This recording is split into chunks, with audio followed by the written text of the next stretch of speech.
Hello and welcome to the Kerfuffle podcast with me, David Mintz, and him, Simon Whale, not infected. Definitely not infected. Not with that.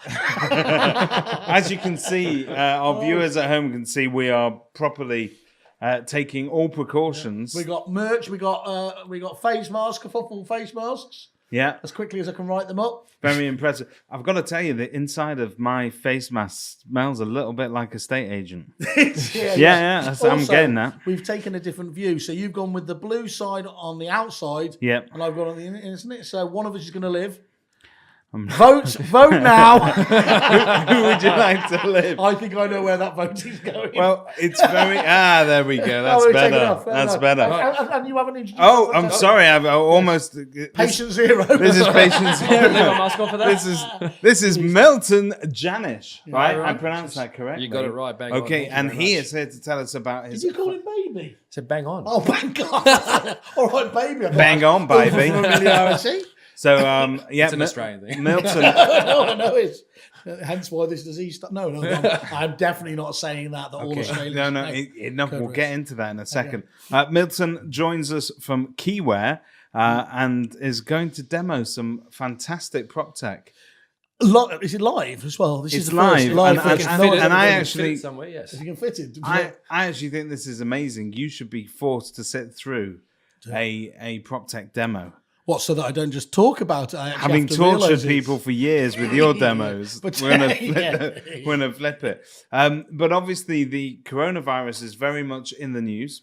Yep. What's that? And people are... Is that why they're washing their hands? That's why everybody's washing their hands, Simon. You must wash your hands as well, before and after, yeah?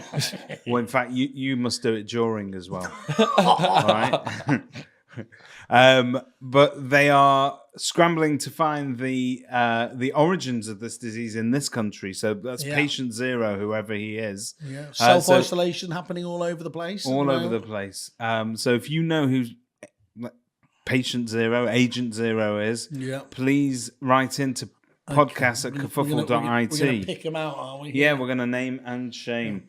Normally a monkey or a bat. This is actually very prevalent and very pertinent to the PropTech industry because we've got a lot of people that work on the road, visiting people, spreading viruses around the country. Thank you very much. You're welcome. This is really how we're viewed by you agencies. This is exactly how we see you, as living virus spreaders, petri dishes. But this is very serious because millions of workers could be told to work from home as ministers draw up a battle plan to prevent the coronavirus epidemic in Britain. Companies may also be ordered to halt all unnecessary travel, and social distancing strategy might be implemented as well by the government. Oh. You started your social distancing strategy years ago as soon as you got a Facebook account. What, being just sent to a special place? But it has very, very, very serious implications for men with facial hair. This is the great. I already know where you're going with this. This is the American advice, isn't it? Well, this is it. No, this is now NHS guidelines for NHS, people with facial hair. They've taken it now from America. Wow. That's it. Yeah. So acceptable is obviously clean shaven. Stubble is a no. Because you can't... Looks like mine. That whole thing, by the way, is my best night at Mardi Gras. I've seen you with a woman that looks like a combination of all these guys. The Zorro's okay, so you allowed a nice little moustache. Just to explain, this is so it all stays within the mask. This is all about getting a nice tight seal on your mask. I thought no one's got any of these masks, so what are we doing this for? So, well, apparently somebody's going to survive. The person that reads this article and sticks to it. What does that mean for the hipsters? I mean, there's no way they'll get rid of that, will they? You're allowed. That's a big one. You're allowed a Frank Zappa. I love the idea. You cannot have a circle beard, which is like a bit of a goatee. Forget it. That's gone. Not because it will spread the disease, because it belongs in the 1990s, and you should just stay there. And hipsters are gone. Full beards are gone. I'm afraid, mate. Yeah. Right. So that's moved on.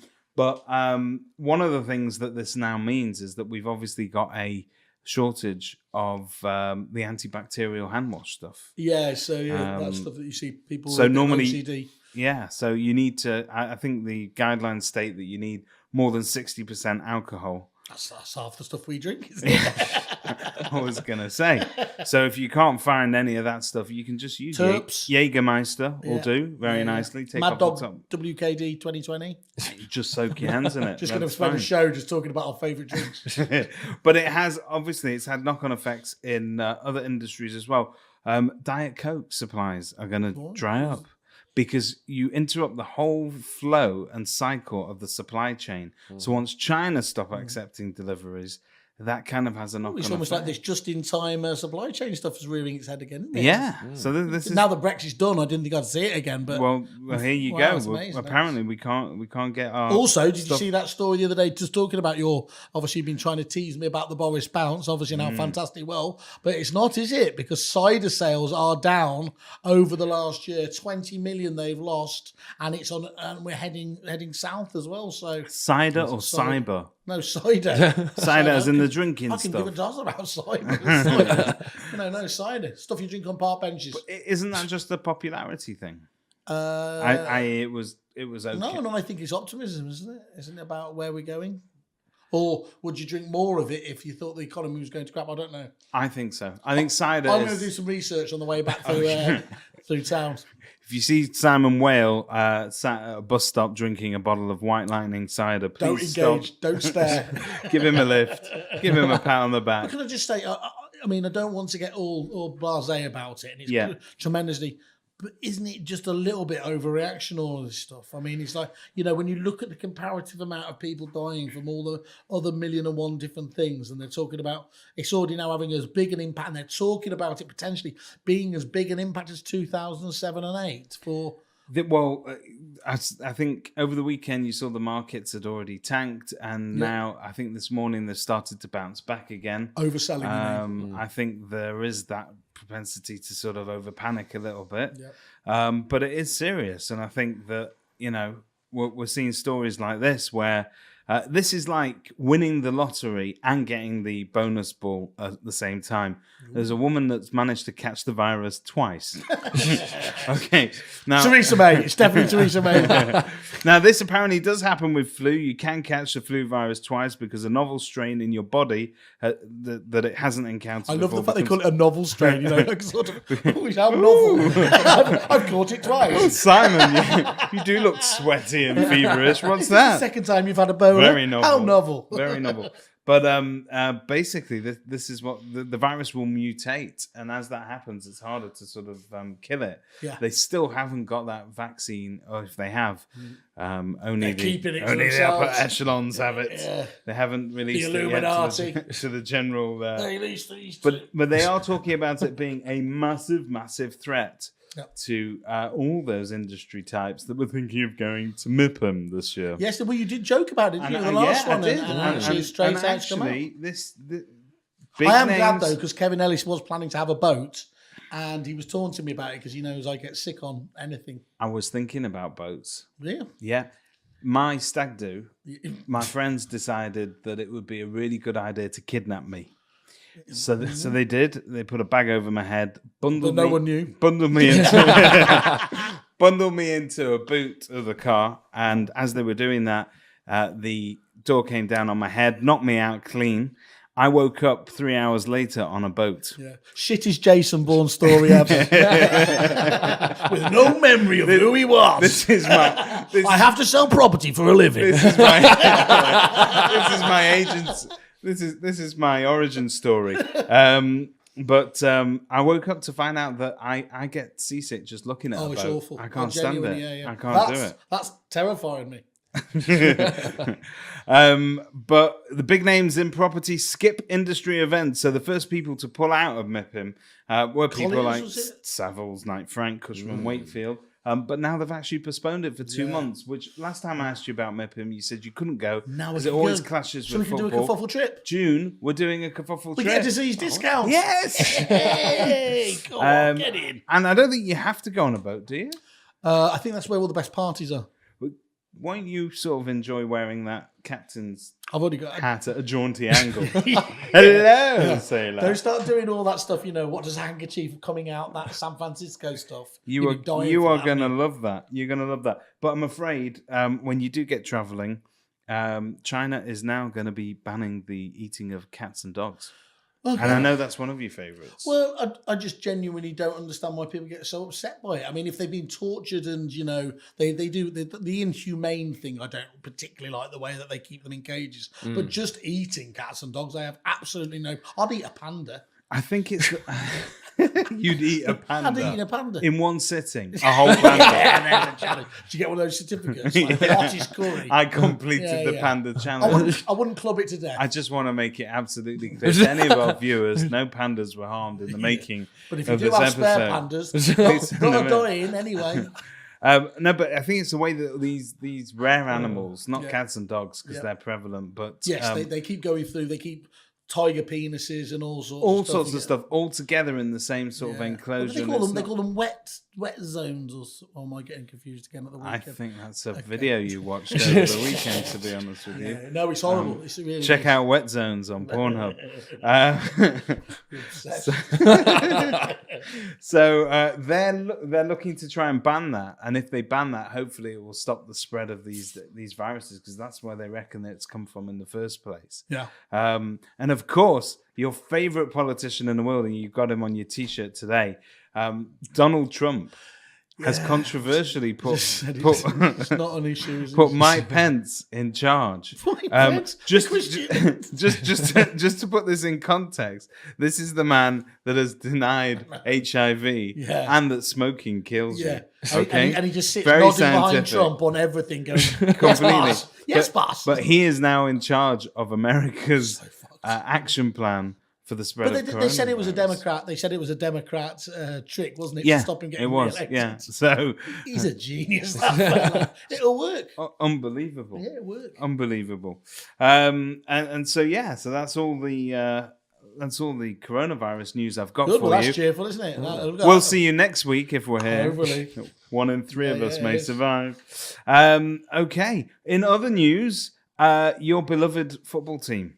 Yes, it's gone off the side of a cliff, hasn't it? So this is dark. Yeah, never mind coronavirus. But it's not about how badly you do. It's about spin. And this is clever, because Klopp has gone on record as saying that now that the unbeaten record has gone, they can play freely again, which I thought was genius. Why haven't people used that in the agency world already? Yeah. Now that we've not managed to sell any houses, we can finally be good.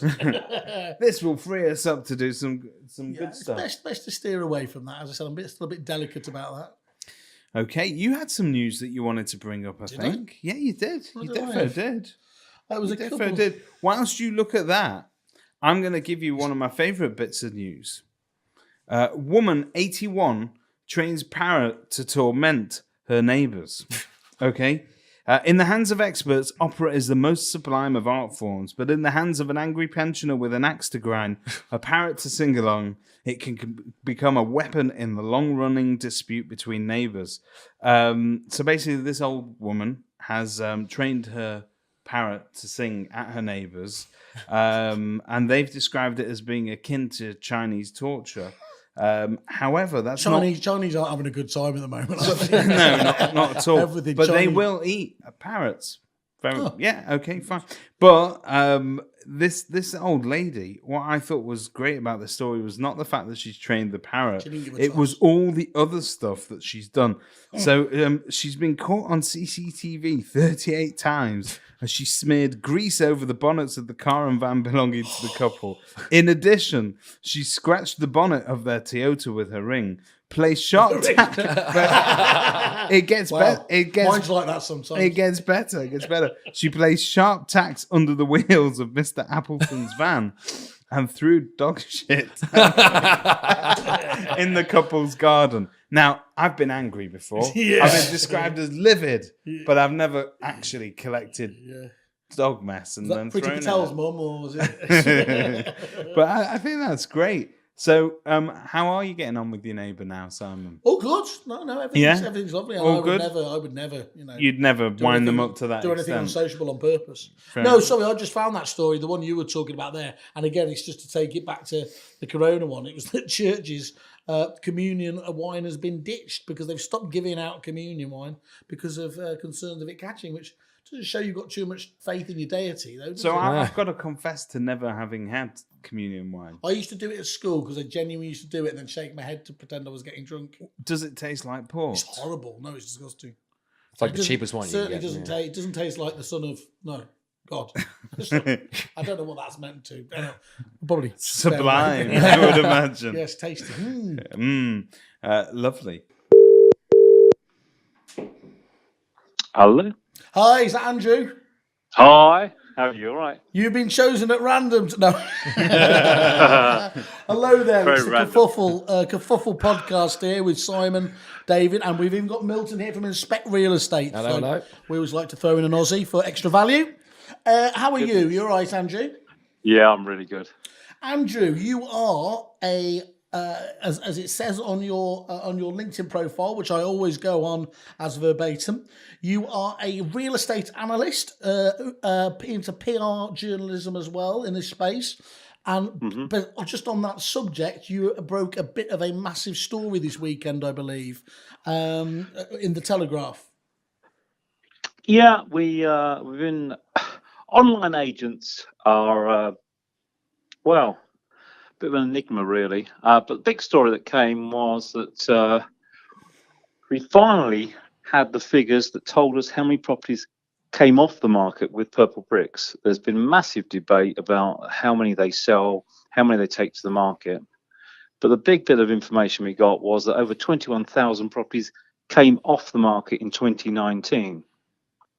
21,000, yeah, that's over 21,000. Well, why that's significant is obviously Purple Bricks, it's £999 or £13.99 as a base price to list.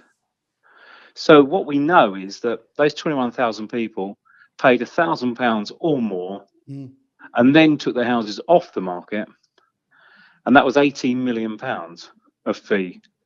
And that's pretty much beyond conjecture, isn't it? Really, as you said, we know. No, it was confirmed. It was confirmed by Purple Bricks. Okay, right. Okay. So they say yes, but the bigger thing is obviously Purple Bricks have been going almost for 5 years. Yeah. And this was only the UK, and we know, of course, that in the US and Australia, they ceased trading last year. So we're going to guess, Simon, that a lot of vendors out there didn't get their houses sold either, and those properties came off the market because there's no agent to market them. Yeah, and it leads to this kind of residual thing, doesn't it, with traditional agents, where the traditional agent is then challenged to match the discount that they've paid to Purple Bricks or the other online agents to get the other agent to go with them. But to be honest, it's got nothing to do with them, has it? They chose to go with Purple Bricks in the first place. Well, I mean, there are arguments that basically you pay your money, you take your chance. But another interesting fact is that we know that in the UK last year, they listed 60,000 properties. So Purple Bricks, massive lister, they listed 60,000. And we also know that they took off 21,000. And then we've got Vic Darby saying, we complete on 81% of our sales. Now, you know, I'm an analyst, but do the maths. You take on 60,000, 20,000 come off in the same year.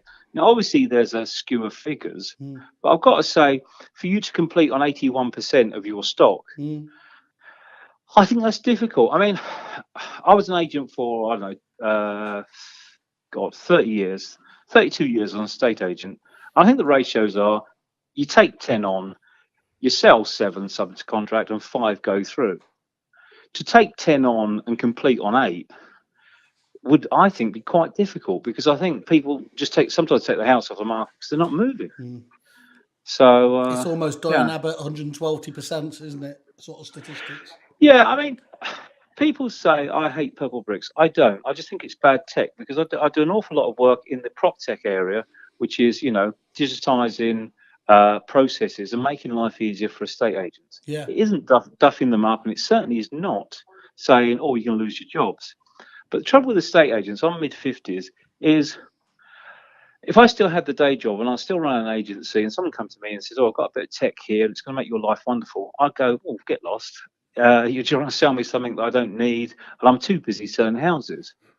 But the problem is the world's moved on. FinTech has told us that technology is all around us all the time. It's an ever-changing world. And I often say to clients, when I do consultancy, take a week off and go and buy some items. Yeah. And they go, what the hell are you talking about? And I said, well, you don't buy items like you used to in the 1980s, the 1990s. Go out there. And then often, they don't actually take a week off, but they say, now I get it. My customer base is on their mobile phones 3 hours a day, looks at it 70 times a day.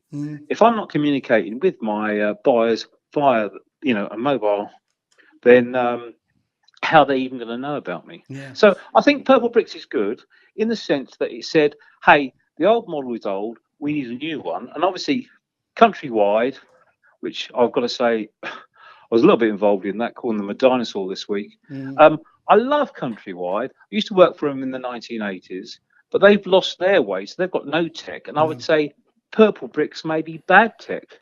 So Purple Bricks today took a bit of a battering, didn't they? They lost almost 5%, so that's taken them below their listing price for the first time. Yeah, they listed on the alternative investment market on the 19th of December 2015 at 95.5p. Yeah. And they were bobbling around at £1.07, and now I think they've gone under that. Yeah. So that's pretty interesting. Do you have any? Do you think there are going to be any follow-up stories, or have they cleared the worst of it out there for the moment? Well, the big story was this. I actually, in another publication, said that in April 2018 they had £152 million in the bank. Yeah. So this wasn't revenue that they got from their, business model. It was Axel Springer had bought some shares. Yeah. They had some investment when they went on the alternative market. So they had a cash flow of 152 mil. So a lot of money. Yeah. In December time, they had 41 million of it left. And I think now they've got about 32.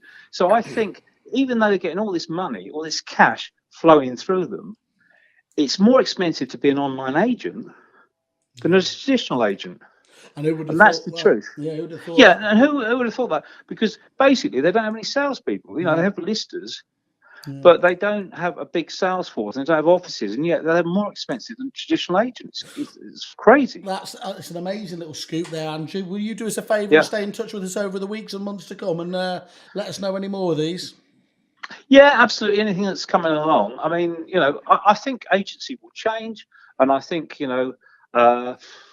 there's some great. There's some great stuff. I'll tell you what is wrong with the industry at the moment. Here we go.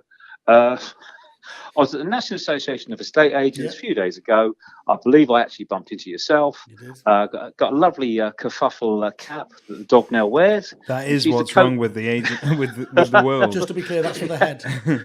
That's for the head. And a lovely gentleman came up to me, and actually he turned out to be my local agent. And he's a really good guy, and he's very involved with ROPA, and he's very involved with pushing agency forward. And he said, we've got some new paperwork coming out, Andrew. It's really great. It's going to get things moving really quickly. We're going to get things exchanged more quickly. And I said, have you heard of your keys? And he says, oh, yeah, we're going to go and see them in about a month. And I said, well, I've been in to see Craig Massey. It's Craig Massey and Riccardo Nucci Dawson. And I said, do you realise they're getting things exchanged in 7 days, 168 hours, and that isn't 7 working days. So with all due respect, the bits of paper you were talking to me about that, maybe coming into being in 2 years' time and you've done all your pilot schemes, it's going to be irrelevant because technology is just going to change the whole industry, and it's going to make everyone think, oh my God, I can get my house exchanged in probably 5 working days. So therefore, the sales process before, why don't we do that in 5 days rather than 18 weeks, which is a horrendous amount of time? Yeah. Well, then we keep talking about it, don't we? This is the huge disruptive wave that people keep waiting to happen, and seemingly hasn't hit yet, but we keep dodging, don't we? Well, if I was sitting in a business now and I was making 500 mil So if I was sitting in a business and I was making £800,000 profit a year, and I was driving around in my Bentley, and some person came along and said, "Proptech's going to change your life, change your," I go, "Yeah, okay, whatever." But if you're 22, 25, these new guys and girls who are setting up their own agencies, they've grown up with tech. They don't need to be told it's great, and they're the ones who are going to have all the big rewards. I'll tell you what's an interesting angle there. You know what, we were talking about that stat that I'd found out that on average across agents, they have 21 suppliers, estate agency suppliers. Do they? Yeah, just in average, and those are just estate agency specific, so not including car fleets, electricity, all your standard office ones. But what was really interesting was actually those smaller ones you've just identified there. They're much more likely to have 30, 40, 50 because they're using apps left, right, and centre. They've got Zapier plugging things in. It's almost like they're almost like cyborg agents that they're able to just absorb this technology in a much easier fashion than those people, quite rightly, if they've got 10, 15, 20 offices, have to take a much more measured approach about, don't they? Yeah, they do, and I can understand. And I think tech-enabled agents are the future. And being an agent myself, I think good agents, good customer service is always going to be there. But I think they've got to embrace the technology. And I think if you don't, it's not a problem, but you're just not going to make very much money. And then the agents who set up, who are going to be tech-enabled, are just going to eat your lunch. Brilliant. Thank you very much for that, Tom. Right. Really good of you to fill our listeners in on that, and we'll stay in touch with you down the event. Magic. Thanks very much, Andrew. Cheers. Take care. All right, bye. Bye. All right, mate. How are you? Hello there, Mr. Iain White. Welcome to the Kerfuffle podcast. Thank you. This is Simon Whale, who you know too well for my dulcet, lovely tones. Got David Mintz sat opposite me, and Milton from Inspect Real Estate, one of our guests here as well on the side. How are you, Iain, first and foremost? Well, first of all, evening, gentlemen, and yes, very good, thank you. And yourself? Excellent. And we should, of course, to give you your full title, industry mover and shaker, guru, spider's web of all things that go on in the industry. I hate the word guru. No, I don't think I said it, did I? Yes, you did. I don't actually know what my mouth says, so that's one of the biggest problems I've always had. Really? Yes, just one of them. Stop there. Don't be mean. Iain, well, there's many reasons we could get you onto this show, but I think one of the most interesting ones at the moment, in the light of your background, obviously having been so prominent at Romans and then moving over to Countrywide, is the news that keeps rolling on at the moment in terms of this Countrywide LSL story. Just wanted to get a feeling from you how likely you think it is to happen, and if you think it is going to happen, if it's actually a good thing for the parties involved. The likelihood of it happening, I'm really on the fence, to be honest with you, because it's a very, very complicated deal. It's not a merger; it's a takeover. Let's be honest. It's being put out as a merger to keep the Countrywide senior people happy, but that's not what it is. And it's from the LSL side, just to be clear on that. Sorry, say that again? It's from the LSL side where the takeover's coming from, yeah? I'm not sure who's pushed the agenda, because it's also very, very clear, I think, to most people now that Countrywide need to do something fairly dramatic in order to rescue the position. I don't think just normal tactics. They can't fight their way out of where they found themselves. They couldn't sell themselves out, could they? With the they were trying to sell out the what was it? Was it the commercial arm? The Lambert Smith Hampton, where it would appear that somebody didn't do the due diligence on the buyer, and as per the recent article, they found the only Dane with no bacon. That's left them both embarrassed, but ultimately it's left them with a big hole in their budgets. And apart from selling off possibly some of their premium brands, the ones that have some real value and some real appeal. And just to be clear, those would be like the Hamptons of the world, wouldn't they? Hamptons, John D. Wood, they're excellent brands. They've got things like Gascoigne Peas that certainly have a footprint in a very, very good part of the UK, where you should be able to make an estate agency work very, very well, and make good headway profit-wise. Great house values, lots of turnover, etc., etc. So.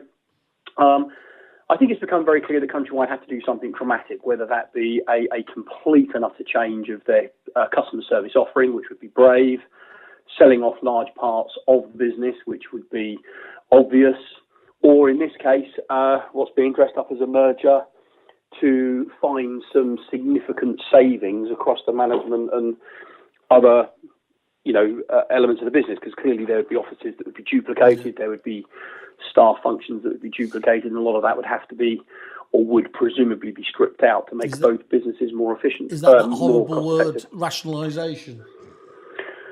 Yes, there's no way that either party would be getting involved in it to keep the existing cost base where it is. So let's all be pretty obvious that is not the case. There is nothing in this for LSI if they're going to take on the entire cost base of Countrywide. Yeah.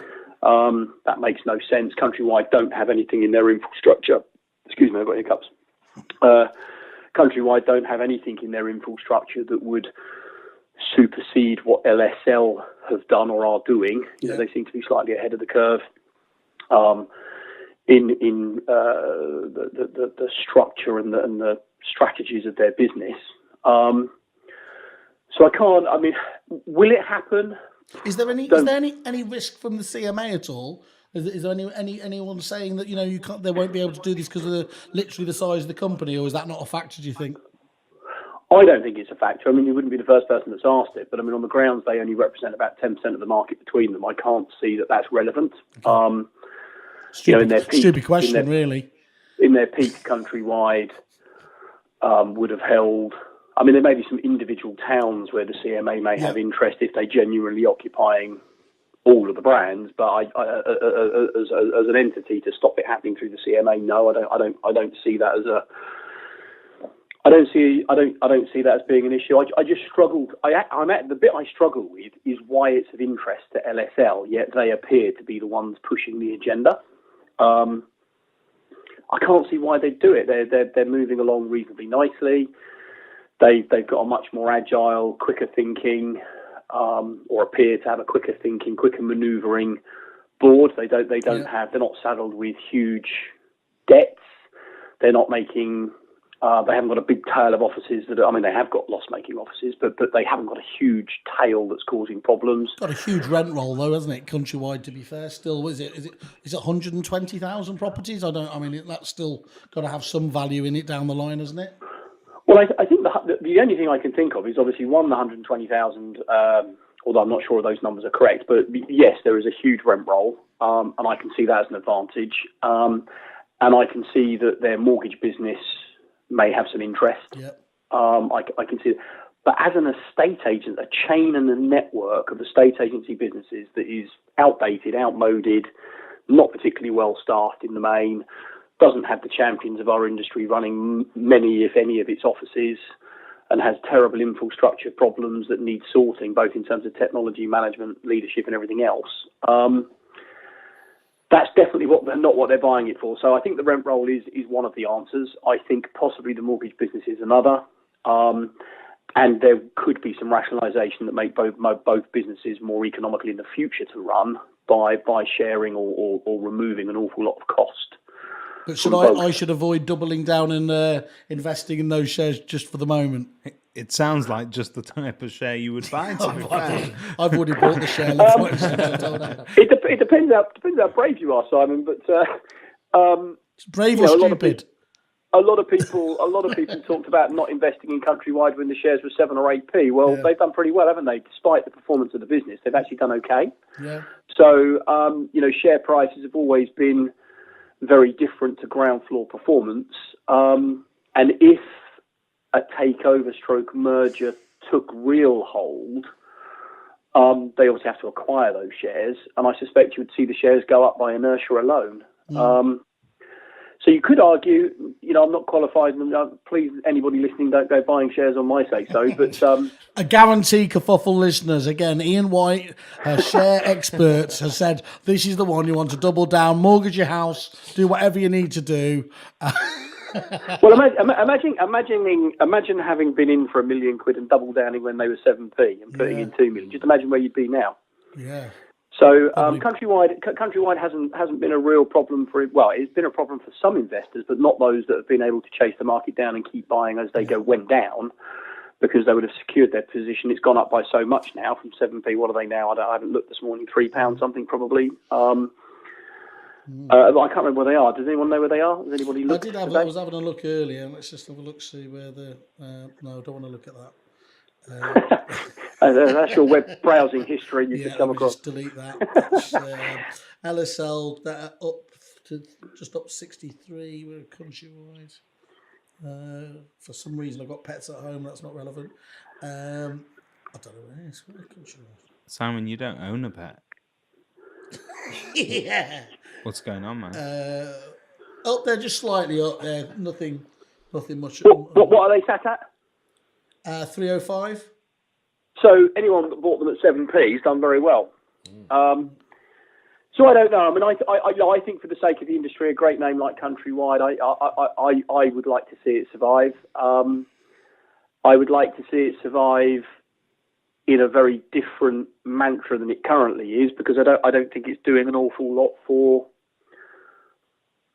the industry. I think it could, and I think it should be able to do a lot for the industry, but I don't think it's doing much for it at the moment, because I think most of its shops are not particularly filled with highly skilled estate agents, and therefore they're not doing any favours for the actual industry as a whole in terms of people's perception of how it's done, or when it's done properly. Well, if they engage with a poor estate agent, that's their perception of how estate agents is. But whereas in the past there was some very, there was a lot of strong brands, weren't they? And you knew they'd be strong on fees in areas, and so they wouldn't be a race to the bottom. So at least the brands were strong, but the way that they were breeding their agents and training them was very much on that sort of corporate model. Yeah.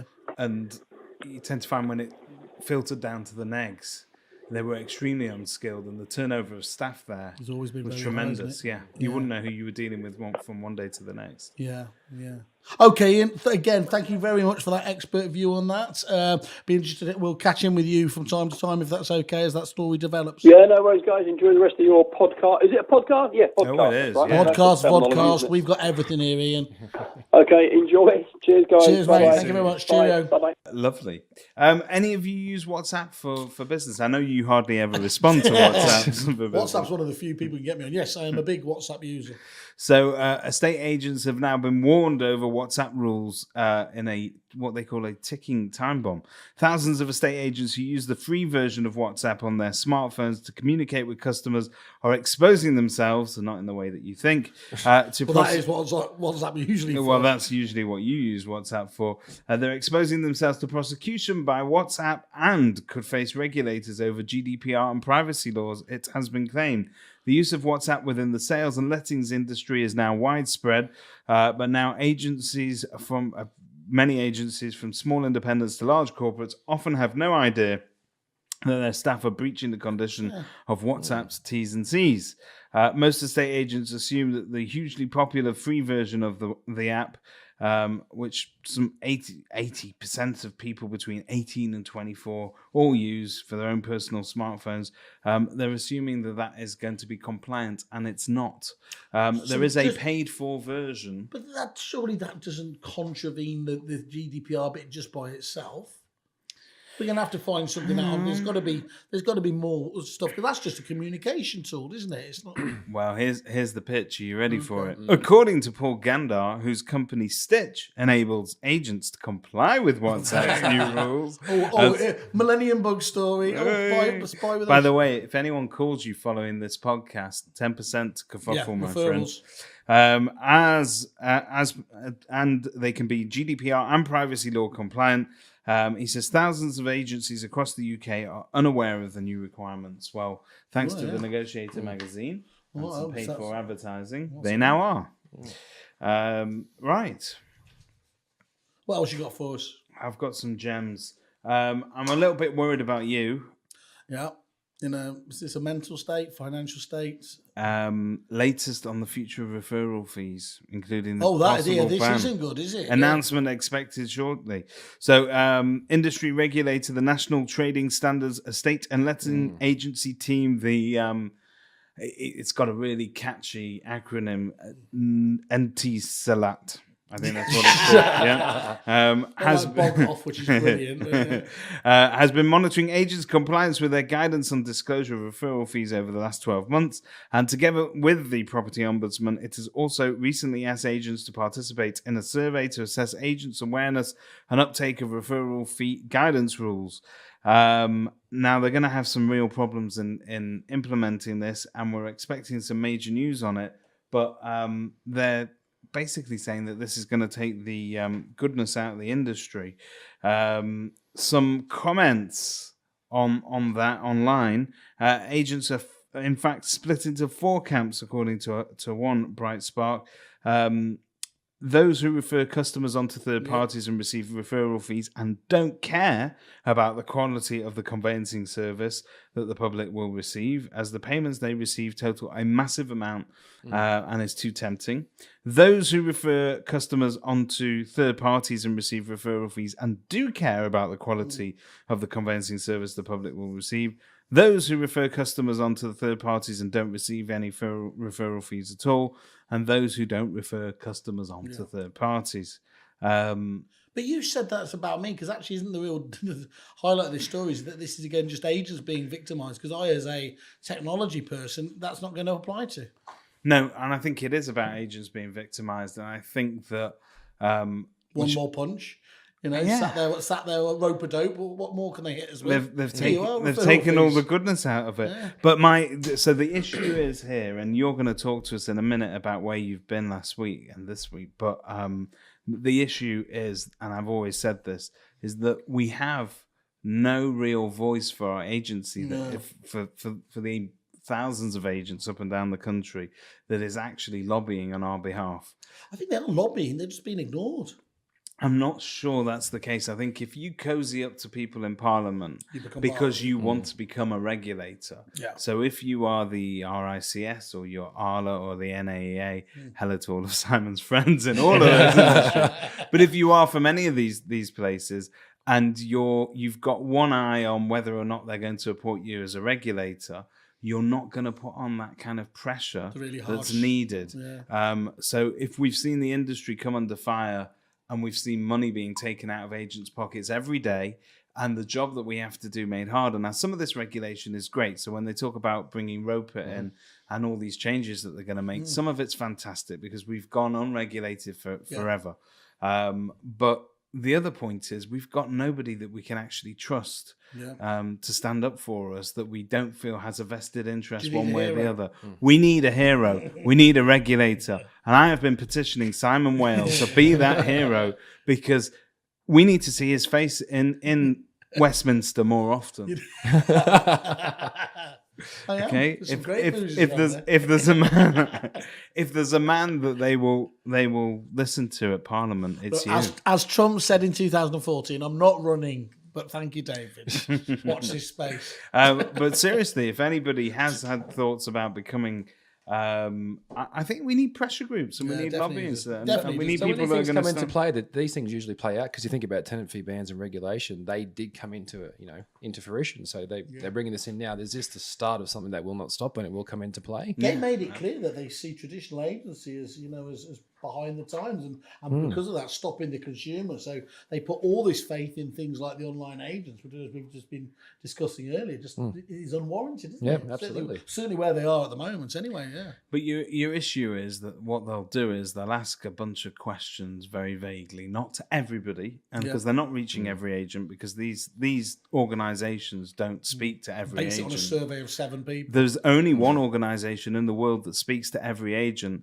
and that is the Kerfuffle podcast, my friend. Every week to every agent. We don't care whether you've paid us or not, but if you do want to send those checks in, really welcome. Rightmove released some fantastic results again. So I was genuinely thinking there was going to be a little bit of a sort of a step off the stellar growth there. Obviously, we've seen a lot of agents dropping. We know dropping optimizer packages. So, few people even saying they're coming off entirely. And so I did think there was going to be a bit of a tale of a bit of a pause. And yet the figures themselves, there were, was it 1,000 agents? 1,000 agents have actually come off. Yeah, I think they've had.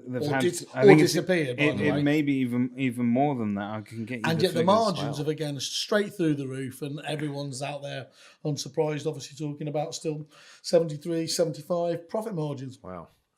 I think the Rightmove are putting this down to struggling agencies closing their doors and going elsewhere. But I think actually, if you were to speak to agents and listen to what is being written in the forum and the many forums online, if you are to read what's being said in the comments on all of the news sites, you'll actually find that agents have already started that process a couple of years ago. I know we did, cutting down all of the Rightmove products to go down to basic. And then you've got some absolute heroes and some brave souls that have decided that they're actually going to come off Rightmove altogether. Yeah. And they're going to try and generate those inquiries. And that does take a lot of balls. Because where I have a lot of time is not so much when they just go for another portal, but where they go, okay, well, I'm going to look at Facebook. We're seeing some returns there. And they start doubling down on that, which everyone would accept is a very different audience, isn't it? Rather than shopping the same ones that are bouncing between the boards. Well, it's seen as being more targeted, but I think that Rightmove's big hook always was that, well, we are synonymous with home moving. And that's it's still what Peter Brooks Johnson is saying. He's saying Rightmove is synonymous with home moving. 2019 being the 9th year in a row, more people searched on Google for Rightmove than for the property itself. And it's about changing that culture. And unfortunately, there are people out there that are trying. So you've seen what Robert... And by the way, putting all our faith in Facebook. That charity, Zuckerberg's there for you people. Half the hospitals in the country will have to close down if we can't get his taxes. I have to say, people like Robert May, and we follow an account online called Loorview who are looking at a blockchain use of portals. But they're doing some fantastic work. Their smart searches are a heck of a lot smarter than Rightmove's. However, it's about educating the public, not the agents. You're preaching to the converted when you talk to agents about Rightmove and the evils of letting a monopoly spring up. But the issue then becomes about getting that message across to the members of the public. So On the Market have tried to do that. Zoopla tried to do it. And what they all get really excited about is we've got a new TV advert out next week. Now, when was the last time you sat through TV adverts? Consuming things differently now. Exactly. So we tend to sort of target watch these days, don't we? So I'm going to go and binge watch a season of Say Yes to the Dress. That's your favourite show. I know that. Yeah, me too. Big fan. But you will not sit through the adverts if you can skip them. And these days you can skip them. So I think the message to all of these people is if you want to get to the public, you need to go where they are spending their time hanging out. So with these portals, why are agents hesitant to move? Is it because they're generating leads or tenant or buyer leads, or both landlords, high value leads, or both? Less lettings, isn't it? To be fair, although I know Rightmove are putting a lot of work into that, but ostensibly they're getting still loads of leads from it. And the irony is, of course, is that a lot of agents don't do the best work with those leads that they do get. Well, this is my next question. There's a lot of people who say they need it, otherwise they can't operate, but they amass this huge database of people. Now, rather than be transactional management, they could be relational management. So really keeping in touch with people, personalize your service, owning your patch, rather than going for fresh stuff. You've got this beautiful nurture thing. If you nurture it right, you think you don't really need it. I think we became lazy because Rightmove basically made us bad agents. We'd stick a property up there. We'd think, okay, Rightmove have told us that's where the public are searching, and we will just wait for the fishes to come to us rather than us go out order to them. Takers. I mean, and it killed traditional estate agency. You know those days when you sat there with a Rolodex thinking, I'm going to call Mrs. Goggins. You know all your buyers. You don't do that anymore. No. And so I think then you could deal with more than 10 buyers at a time, so that's quite helpful. But whilst Rightmove are still that buzzword for searching for property, they've still got the stranglehold on the industry. So more work needs to be done in terms of educating the public, and that is where people like On the Market have, I think, in my humble opinion, have let us down. They haven't stepped up to the bridge. Their mantra of righting that wrong has not been done. So, Simon, the best bit of news this week, you were seen awake, on your feet and dressed. 9:30 a.m. Get out of town. At the Properymark National Association conference last week. Big keynote speaker. Keynote. Well, yeah. The Gary V of. Once I paid the fee, yes, they checked there was no way out. That was. I'll tell you just one story. But then they allowed me to be the main sponsor. They said you got two options. You can do half an hour of an informative intellectual talk where you can give the audience a lot of takeaways. I said option B, or you can talk about kerfuffle for 10 minutes. I said what are we going to do for the other 9 minutes? So how did it go? It was great. It was great. Thank you to Michael Stoop for saying that gave me another 10 minutes in bed. That was nice when you turned up as well. That was really well thought of. It was very good. It was a very warm feedback. It was interesting. They had a lot of people over from NAR, who's obviously the American arm of the business, and they were talking about it needing something like that over there. So talking to a lot of people are starting to really save a lot of money by just using some of the simple tools, the white papers we've done. Lawrence Rand, I think we spoke about saving £35,000 from his two offices. Goldfinch, a great agency up in the northeast, just by looking at their suppliers, saving just under £9,000 a year for their single office. And then the biggest one of all, Paramount single office again up in Hampstead, by cutting back on 5 suppliers that they weren't particularly using, saving just under £60,000. That again, like we were talking about before, they doubled down on those suppliers. So this isn't about cutting back per se. It's just making sure you're truly using partners rather than suppliers. Thought that was really interesting there. Some people are starting to see some of the benefits of that at the moment. That's fantastic. So it was good. What else was that? I managed to get a Theresa May joke in as well. Go on. Well, I was just pretend I'm there. Take us through. You know how you obviously need, you can either be informative or funny, and sometimes you can be both. You can be neither. Well, I was talking about, obviously, I know you have this vision that all you agents are great negotiators. It's put that coffee down. That sort of mentality. And actually, I actually showed the slide. It was one of the gifts that showed Theresa May, the sort of negotiator that walks out of DFS after having paid full price for a sofa. And that actually went down, although the Americans didn't know what the fuck I was talking about. But then that's not the first time. It's because they don't have the beauty of DFS in America. What with this eternal sales? Why are they not getting picked up, by the way? Never mind, sort of. I think they might actually be having a closing down sale. So they actually are. Yeah. That was also in the papers. So as you know, the Kerfuffle podcast is not here to provide you with legal advice, ad hoc or otherwise. And I actually dream about picking up the industry press and not having to read a story about somebody being caught red-handed stealing money and being let go scot-free. But this week, in fact today, agent duped home seller out of £5,000 escapes jail. Seemingly £5,000 isn't enough to get you sent to jail these days. You're genuinely onto a thing. I mean, I told you I thought it was a bullshit article and shouldn't really sit on the show. But no, I'm bringing it in every week because I guess what I'm trying to say is that as long as it's white collar, and really it's seen as almost a victimless crime, although somebody does obviously. Who are the two old fellas out of trading places that get? Randolph and Mortimer. Yes, it's that sort of white collar jail, isn't it? You can imagine. Oh well, it's not. It's not a real crime, is it? But they're just dipping into the client account. But I think if you look at last week's story and this week's story, the one commonality is that we don't have the resources necessarily to police this properly. Yeah, and we certainly don't have the will or the resources to jail people over it. So until that happens, there is no real deterrent because it's not seen as being taken seriously enough by the authorities. And in this case, I think that the agent had advised the customer that the best price that they could get was £80,000 for the house, and in actual fact, £85,000 was paid in total consideration. That's 80 on the contract and £5,000 of cash that just went out of the way. And this must happen every day. Yeah. And if those are the ones that are just coming to the fore, aren't they? That's it. But when you read about escaping jail, it really fills you with hope as an agent. Well, Milton, over in Australia, there obviously is very tight rules, isn't there, about that? Massively. Do you still get these stories though, that where there are people?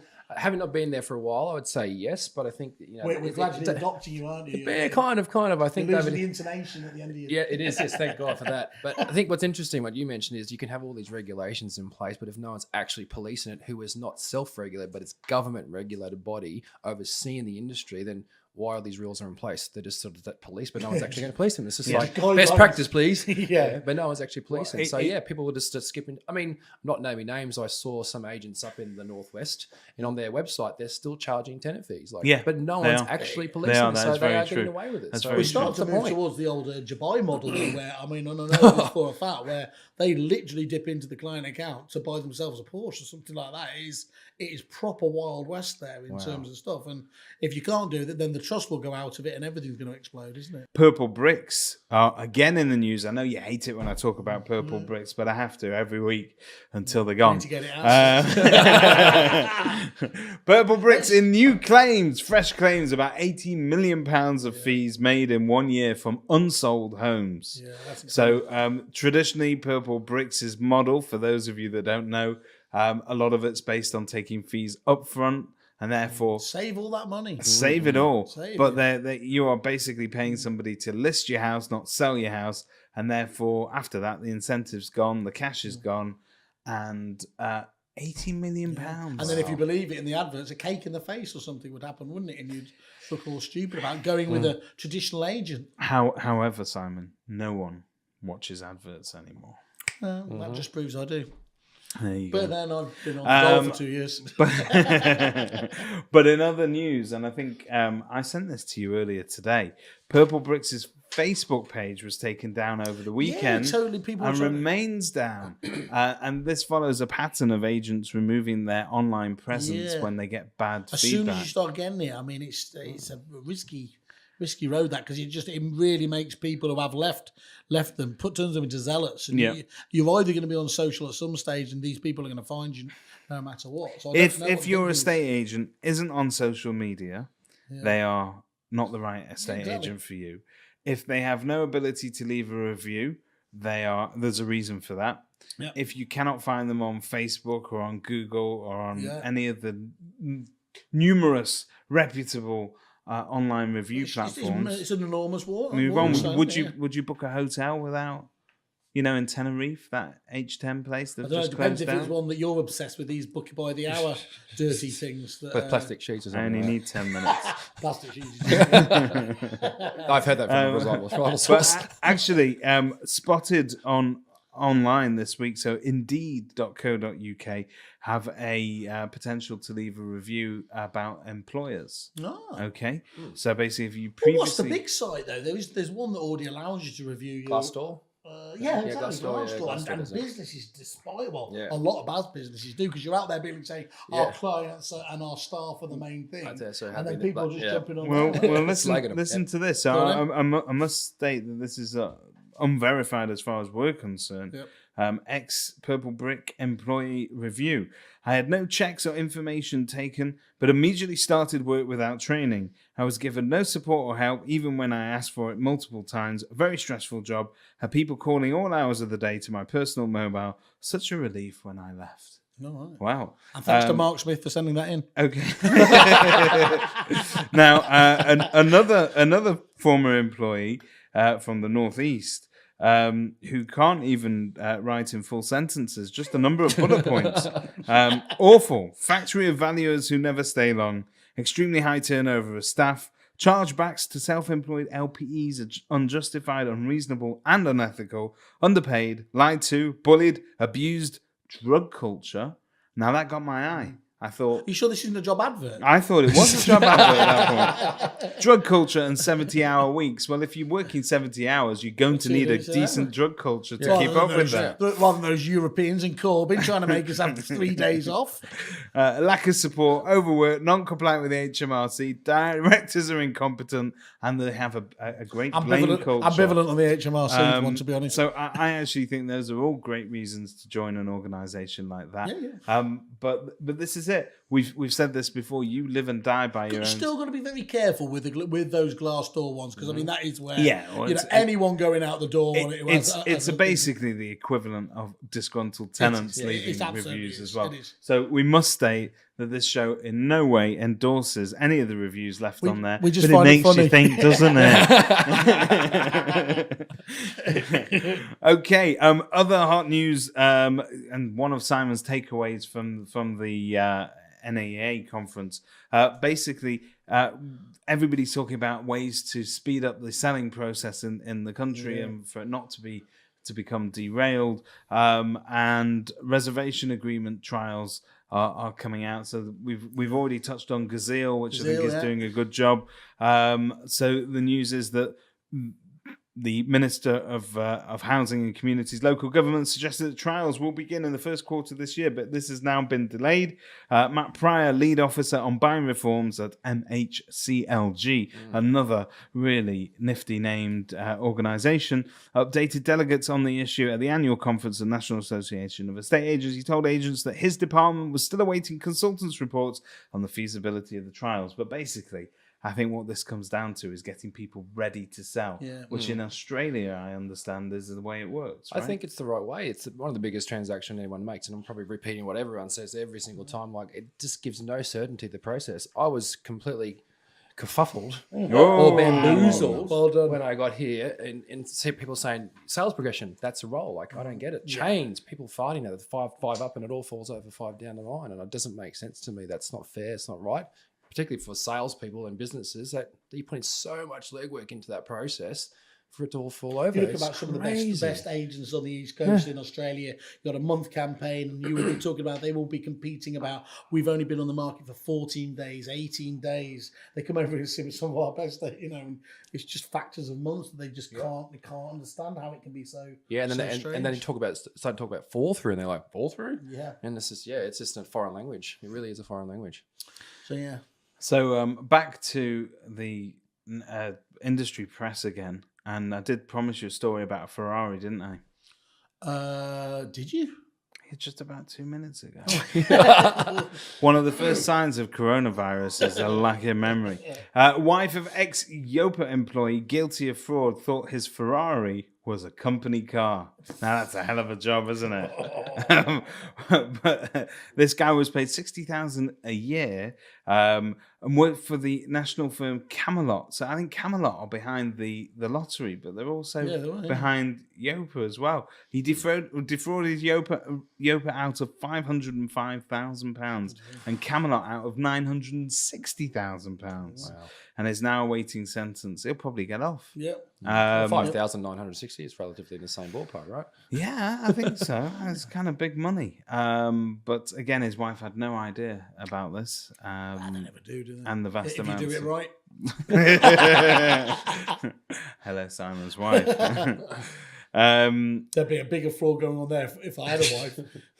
Right, I think we're getting to that part in the show where we have to introduce our guest formally. And deliver real value. Completely. Yeah. This is where the Estate Agents podcast falls down. You've just fluffed people in for the last 40 minutes. And this is what I do. This is what I've been brought in. Yeah, you can be happier. Could you just do in the news?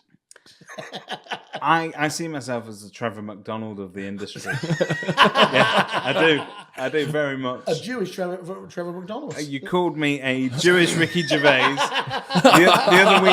The other week I was a Jewish panda bear. There's a problem with this party. I am now the Jewish Trevor McDonald. I think that it's racist to both Jewish people and Trevor McDonald all at the same time. Okay, I apologise again. To Trevor McDonald. Simon loves and hates everybody equally. This is the dream intro that Milton riding on the wave. All right. Let's rewind that and go again. We are happy to introduce our guest this week, Mr. Milton Jannusch. Hey, you clap the other day. You don't have to clap yourself. That's all right. That's very. He is joining us all the way from just London, West London. Yeah. I've been here for a while. Just London. I thought it was Australia. Why not? Wow. Does that make it more exotic? From Brisbane. Yeah, Brisbane. Australia. Brisbane. There's an intonation. Bloody hate it. And you're from a company called? A company is called Inspect Real Estate, and we have multiple products, but I think we're going to speak about a few KeyWhere. Okay. Cool. So Milton has got his box of tricks here, and I'd like to see him get it out. Yeah, you don't say this that. Is legitimate. I don't get to say that. Have we not? Why didn't you get the soundboard? So we've just done a Scooby-Doo style thing, and now what you can see in front of you is a magical glowing case.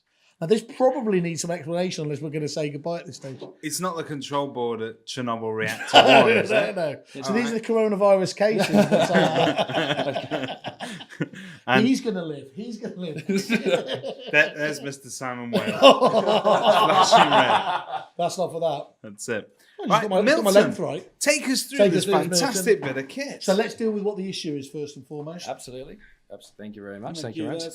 So a bit of, an intro into KeyWhere, as it were. It's basically, it will solve the issue of key transactions coming in and out of your office with your staff, your contractors, landlords, vendors, whoever it is, we're in key management. Yep. Because the one thing that we speak to people about in office is they have key issues, whether it's thousands of keys, hundreds of keys, whatever. Yep. So what we're trying to facilitate with KeyWhere is, rather than having to pull reports, you can physically see that, but depending on the color of the key. Remember, we've got loads of listeners, so describe what we're looking at as well here. Absolutely. Absolutely. So you're looking at a board. So this is your actual live interactive key reconciliation board. Okay. And as you interact with the board, it will then automatically check in and check out keys and make sure they're in the right place. And as soon as you put it on the right hook, it instantly checks it back in. Nice. So all that administration that goes around keys, that's what we're trying to solve. So the legend's pretty simple, and it's a very simple product, but it solves a very difficult and big issue. So you're looking at it. Green is it's the keys and the sets of keys to a property are in the right position.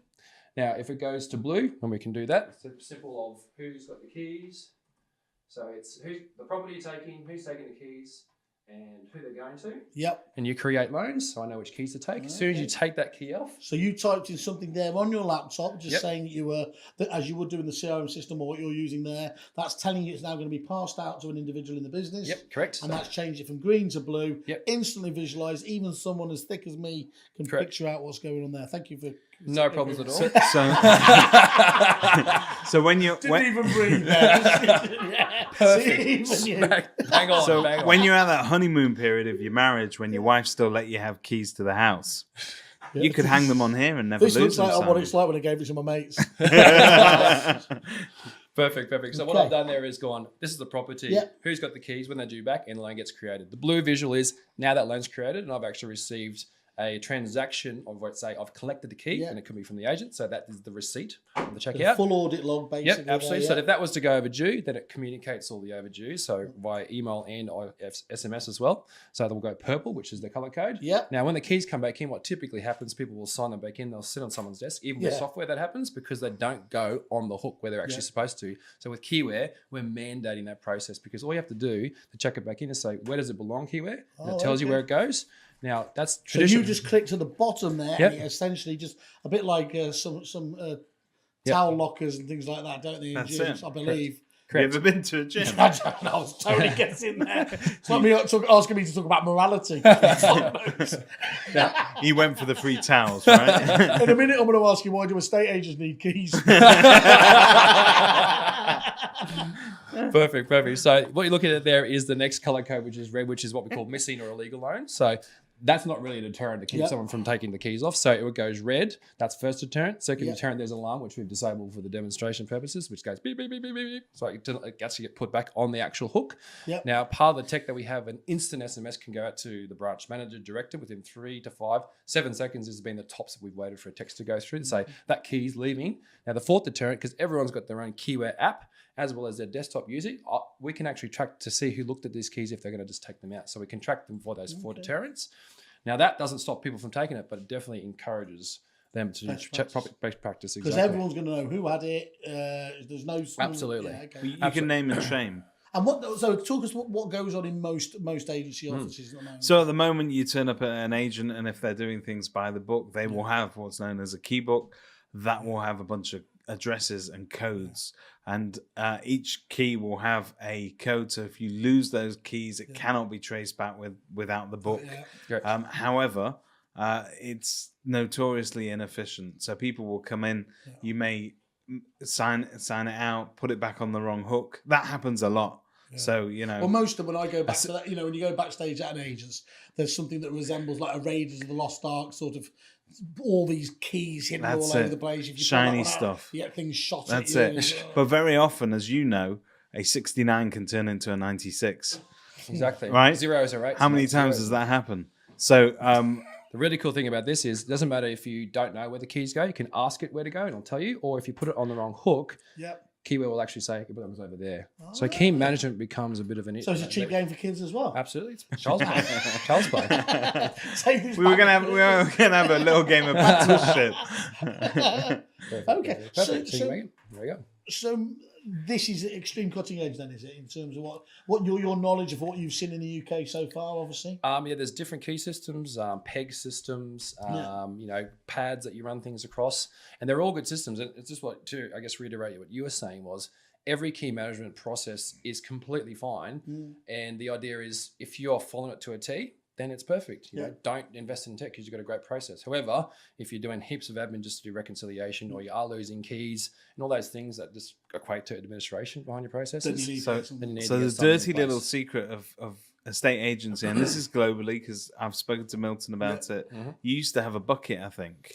Correct. We have a bucket of keys. You had a bucket of keys when you were an agent. So everybody... So they have only added toilets. Recently. Everybody's got somewhere a massive box of keys that they have no idea where it links to. Seriously, I'm telling you. We talked about melting it down and making cars. Is it like the money in the client account? If it's been in there for 5 years, you give a charity. Correct. If you've had it for 5 years, you could just go check. Correct. What am I going to find today? Every now and again, somebody will say, "Have you seen the keys for such and such a property?" And then you would go to the magic box. So this will get rid of that fun. So this is going to get rid of that completely. Shame. Now, I'm not jumping the gun here, but the next stage of this is pretty cool. You guys are beta testing it as we speak. It's the next version of it. You call it version 1.2 of KeyWhere. Don't worry about beta testing. As far as I'm concerned, that's been here for years. But the good part about it is... Jetpacks. Absolutely. So we know that, but with KeyWhere, we can track the keys as they come in and make mandates that process. So the next part is, where are your keys when they actually are out of the office? So with KeyWhere, and we're going through the next stage, hopefully June is what the date we spoke about earlier. It could be a little bit later for the UK. The idea is when you check keys out, exactly. You clip the GPS tracker in, you swipe it in, and then through the app, and how that looks was still going through how we want to look and feel about it. But you just know where the keys are by going, find my keys.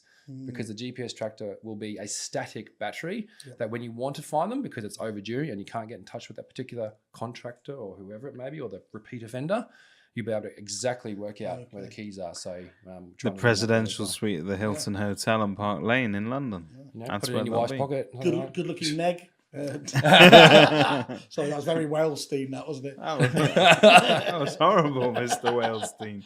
Well, yeah, your mind just drifts off. Anyway. So yes. Okay, cool. So that's the next version. And I mean, we're looking at how many is that? This is a cut down version of it, Simon. So you're looking at, I don't even know how many count is that, but the actual panel, KeyWhere panel, has 120 positions or properties. On each set, you can fit like typically your management, your viewing set, and your tenant set with all good agents, because you all are good agents, that there'll be no void. So the tenant will come in and out just as quick as they came in and out. So you'll have two sets that sync with the panel. Are you able to put any, I mean, we all know how inefficient it is, but are you able to do any studies about sort of the efficiency gains by using systems like this? Yeah. Well, we've got clients across the world now. There's clients in the UK using it. So, we can get those people to say what they think about KeyWhere. And does it work standalone? You're looking at integration with other CRMs? Or we would absolutely do integration with CRMs, but I think at the moment is a standalone product. You don't need it, do you? No, because sometimes people just have a book, and that is completely standalone to software anyway. So, but what's interesting is that in Australia, typically, your lead time to actually let a property or to sell a property has to be a lot shorter, doesn't it? Absolutely. So you need those time efficiencies, and that's why they've got these systems that typically a week, is it? Yep. So that's how it works in Australia. So this is how we got into tech, because we used to be agents 2 lifetimes ago, and a let fee, is 1 week's rent plus tax. So you get really efficient of utilizing leads, diary management, how many staff you have executing those viewings, and key management is a big part of the viewing process, or in Australia we call inspections. So having a really streamlined process behind that, and it's really tech driven. That's why it's probably heavy tech in Australia, because if you want to run a profitable business, you've got to spend less time tracking your keys and more time tracking your fees with KeyWhere. You can have that for free. Well, what I like about it is it's that classic tech, isn't it, where it looks so idiotically simple that it means that there's some great stuff going on behind it. Yeah. The reason I love this on the demo is it's a spectacle when this guy gets out this case. Even if I don't go there, people go, "What's in the case?" Yeah. Now, depending on what case I bring, but usually they're running. But also, as long as I bring the right case and I don't pull out something floppy. Also, it's one of the very few areas of what I'd call physical prop tech, because the stuff that we deal with is software. It's in a cloud. It's all ethereal, isn't it? And this is actual stuff that you can touch and feel, and it actually works. Day to day, in terms of what every agency needs it, and you know you can do it. And talk us price points. Price point. So the panel itself is the investment. It's $575. Yeah. And the subs behind it are £45 per office. Now the version of the panel that you see is a cut down version. It will hold 120 keys. 120 properties. 120 properties. And sets for that particular property. Up to 3 on the hook will hold. Okay. Typically, you have your tenant set come in and out, as I mentioned. Okay. So you can even split it up between your sales and your lettings department if you've got exceptional. That. Yeah. And do we have a groundbreaking offer for Kerfuffle members? Absolutely. Oh, yes, absolutely. Great. So any Kerfuffle member can get this normal 10% off, which is about a really, really ad hoc number of 517, but we'd like to make it a nice even 500. Nice. So we can make sure that's a bit more palatable on the hip pocket. Good. That comes with 3-year warranties, replace, repair, all that good stuff that all tech should have. We'll be there to support you. Okay, so anyone either go back to Milton directly and just mention Kerfuffle, or write into podcast at kerfuffle.it, just asking for a bit more information about the KeyWhere system, and we'll obviously forward on those details. And we will post some links to your website and the videos and the explainers, and we'll get the word out. Yeah, you do need to see it, which is probably why we shouldn't have done a podcast. But well, we'll talk about that later, David. That's a creative issue that we're gonna. It's a vodcast, sweetheart. It's a vodcast. Which is why I've dressed in adult clothes. Yes, and I've got George Dawes. Brilliant. Okay, thank you very much for that. Perfect. That's brilliant. Cheers, Milton. Good stuff. Anyone who wants us to discuss anything particular next week, let us know, because we're out of ideas. We're going to have to do Ask Whaley next week. Ask Whaley, yes. For those fans up, there was quite a few people there. There were people wrote him. You genuinely can't have too many of those in a row, because the seriousness of the show will fall off the side of a cliff. We have gravitas, my friend. We do. Okay. Cool. Thank you all. Cheers. See you soon. Excellent. See you. Everyone's kerfuffling.